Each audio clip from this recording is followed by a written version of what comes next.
70s Lifestyle heißt die Fotoserie, die am Anfang des künstlerischen Schaffens von Samuel Fosso steht, des großen, international bekannten Fotografen aus Kamerun, der heute in Bangui in der Zentralafrikanischen Republik und in Paris lebt.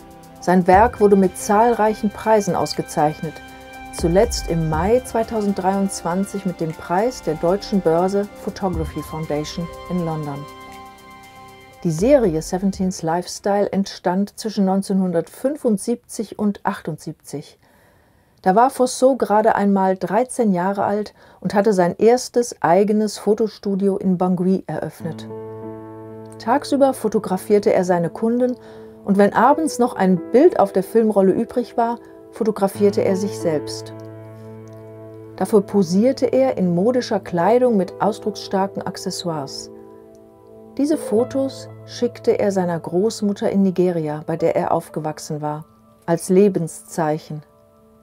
Doch diese Aufnahmen sind zugleich ein visuelles Tagebuch, ein Akt der Ermächtigung, sein Weg der Befreiung.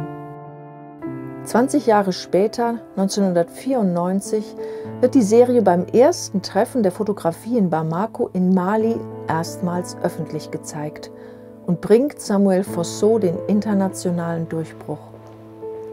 Eine Retrospektive über mehr als 4 Jahrzehnte seines Schaffens zeigen jetzt die Landesmuseen Schleswig-Holstein auf Schloss Gottorf.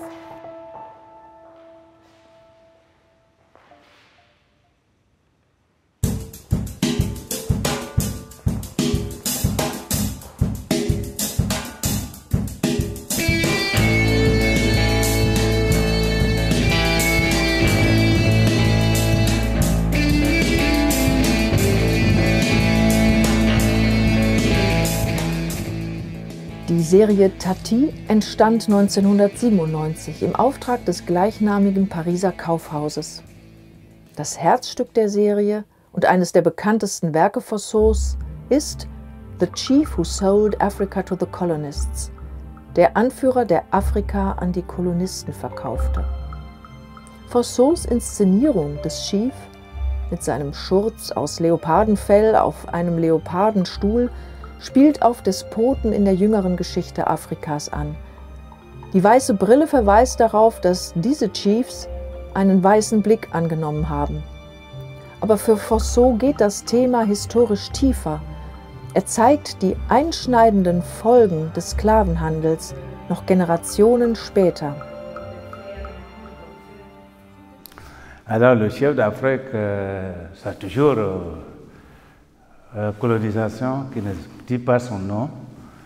Je me rappelle au moment où ma grand-mère me disait, avant la guerre Biafra, et que je suis un peu troublant, dérangeant un peu. Et si c'est le moment que les gens vendaient leurs enfants, mon grand-père devait me vendre parce que je ne comprends rien, je ne peux pas comprendre. On me dit faire ceci et cela. Et je fais la tête souvent, faire la tête de ne pas respecter. Alors, ça m'a rendu idée, d'inspiration. Moi, je suis devenu artiste. J'ai dit, bon, d'accord. Donc, cela veut dire qu'après le trafic humain entre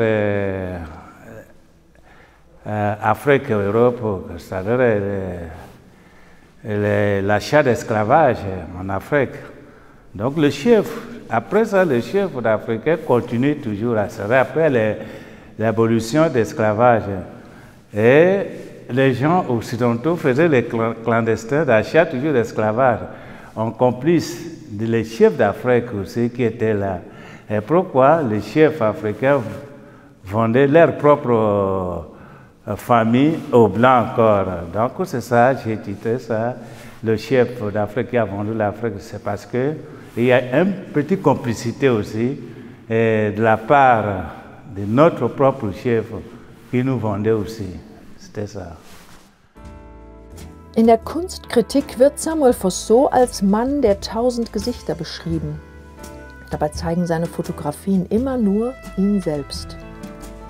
Es sind aufwendig inszenierte Selbstporträts, für die er in Rollen schlüpft, sich Identitäten ausleiht. Es ist immer Fossot selbst, der in Kostüm und Make-up die Inszenierung, die Performance und mit Selbstauslöser auch die Aufnahme persönlich ausführt.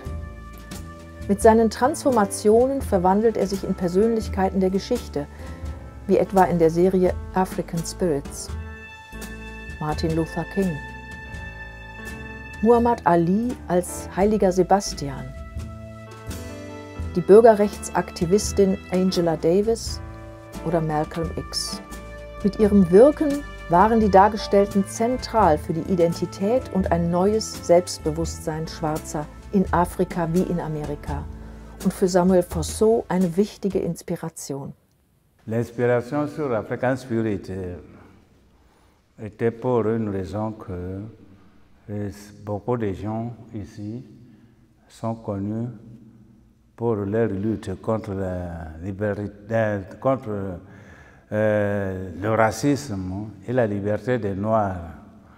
Et comme vous voyez, les Américains ici sont luttés pour le droit civique aux États-Unis, donc le droit des Noirs.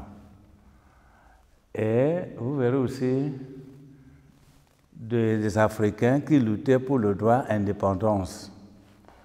Et donc tous ces gens-là, la plupart d'eux sont assassinés, meurent d'une façon ou d'autre par les colons. Alors depuis des années, voire depuis lutter 60 ans ou bien, aucune personne en Occident ne parle pas leur histoire.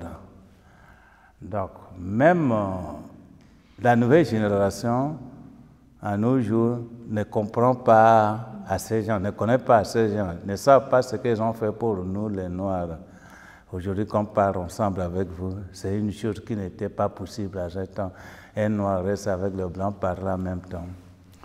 Donc, quand je suis devenu artiste, j'ai trouvé que c'est très important de parler de l'histoire de ces gens. Et comme je ne peux pas écrire un livre, je ne suis pas écrivain, je prends la possibilité de mon art et produire pour ce que les gens soient au musée.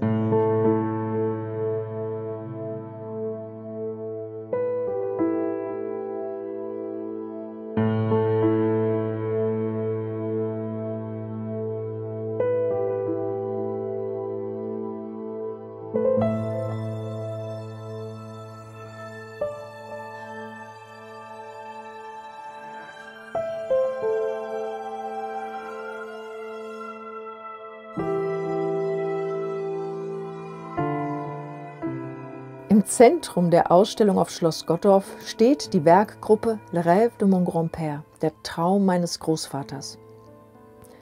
Mehr als 30 Jahre nach seiner Emigration im Jahr 2003 kehrte Fossot nach Nigeria zurück, an den Ort seiner Kindheit, wo er bei seinen Großeltern aufgewachsen war. Comme vous disiez, c'est très important pour moi parce que mon grand-père que vous voyez ici, je le considère comme mon deuxième Dieu. Parce que si je suis là avec vous aujourd'hui, c'est grâce à lui. Et tout malade que j'avais quand j'étais né, le médecin moderne n'a pas pu me guérir. Alors ma mère m'a ramené à son grand-père, à son père qui est guérisseur, et qui est mon grand-père aussi maternel, et qui essayait de me guérir. Et puis il m'a guéri, et je vivais avec lui. Et de là, il voulait que je sois ce qu'il est. C'est-à-dire le grand guérisseur qu'il était. Là, j'ai pris la photo.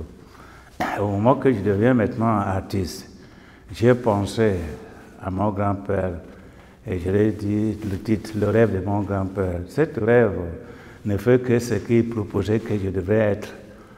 Et la mort l'a pris très tôt. Donc je n'ai pas pu être ce qu'il voulait. Et je deviens photographe au lieu des guérisseurs. Alors, pour penser tout bien, il a fait, me sauver la vie, la maladie, la guerre, tout. Donc, je fais ces mémoires. C'est comme je disais tout à l'heure, c'est mon deuxième Dieu. Alors pour ne pas l'oublier, et c'est pensé aussi, il faut que je fasse le rêve de mon grand-père. Donc ça symbolise mon grand-père lui-même. Tout ce que vous voyez, c'est comment il s'est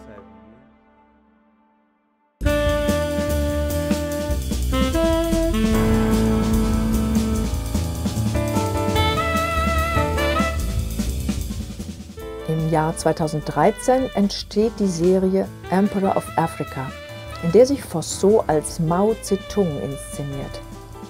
Er folgt dabei genau historischen Aufnahmen Maos, mit denen dieser sich als großer Führer inszenierte.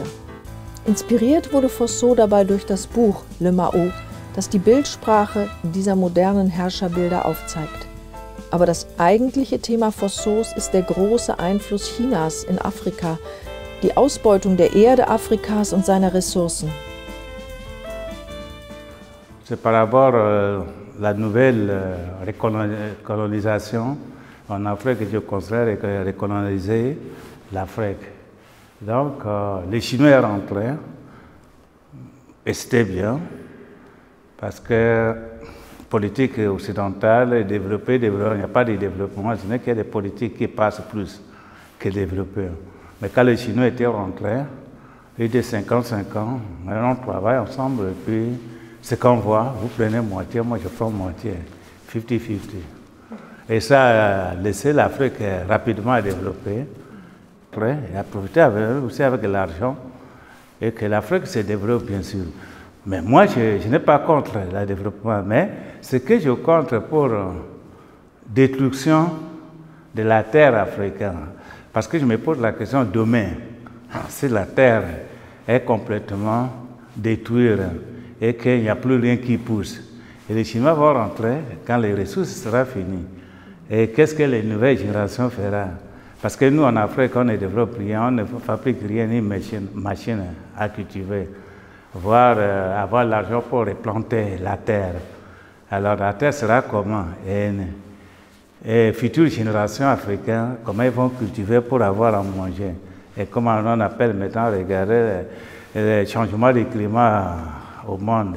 Et l'Afrique sera comment? Parce que je pose la question qu'il faut que notre dirigeant africain pense aussi, comme je pense, parce qu'il faut quand même la terre qui reste un peu pour générations futures. C'était mon sujet de faire Mao, qui a fait les Chinois deviennent riches aujourd'hui.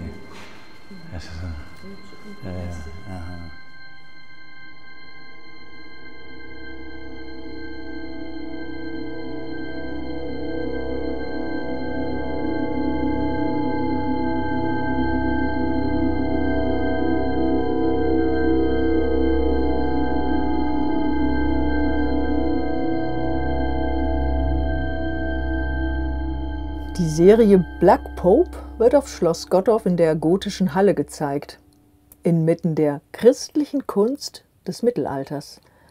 Eine Intervention, die dem Künstler ausgesprochen gut gefällt.